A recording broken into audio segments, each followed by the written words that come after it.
সনাতন বা হিন্দু ধর্মে যখন জাতপাত ও বর্ণবাদের চাপাকলে পড়ে অসংখ্য নিম্নবর্ণের মানুষ পৃষ্ঠপ্রায়, যখন অসংখ্য হিন্দু শুধুমাত্র ব্রাহ্মণ্যবাদী নির্যাতন ও অবহেলা থেকে বেঁচে থাকার জন্য ইসলাম ও খ্রিস্টান ধর্মের ছায়াতলে আশ্রয় খুঁজতেছিলেন, তখন 1486 সালে জন্ম হয় চৈতন্য মহাপ্রভুর।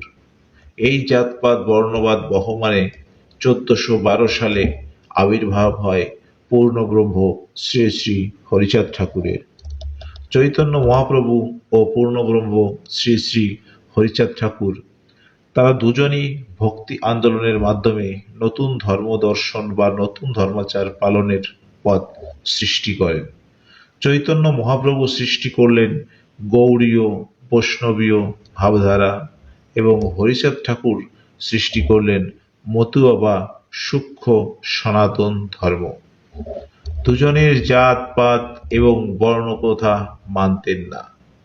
দুজনেই মূল সনাতন ধর্মের বেদের বিরুদ্ধে গিয়ে নতুন মতের সৃষ্টি করলেন। দুজনই মানুষের প্রতি অগাধ প্রেম প্রদর্শন লক্ষণীয়। দুজনেই সকলের শিক্ষার কথা বলেছেন। চৈতন্য মহাপ্রভু মুক্তির পথ হিসেবে হরে কৃষ্ণ মহামন্ত্রের সৃষ্টি করলেন এবং হরিচাঁদ ঠাকুর তার ভক্তিবাদের মুক্তির পথ হিসেবে শুধু হরিবোল শব্দটিকে মহামন্ত্র হিসেবে চয়ন করলেন।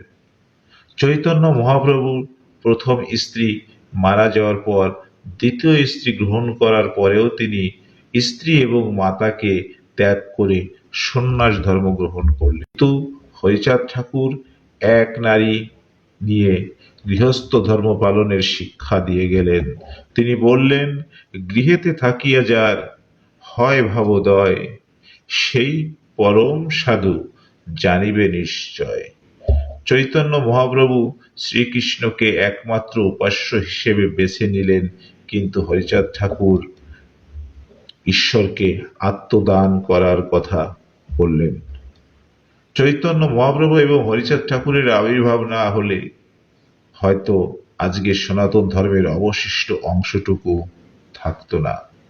যদি তারা সনাতন ধর্মের অসাড় অযৌক্তিক কুসংস্কারের বিরুদ্ধে আন্দোলন না করতেন, তাহলে আজকে আমার আপনার ধর্ম হয়তো অন্য কোনো ধর্ম হতো। আজও অস্পৃশ্য চণ্ডাল হিসেবে, বর্ণহীন হিসেবে, পরিচয়হীন হিসেবে সমাজে লাঞ্ছিত হতাম।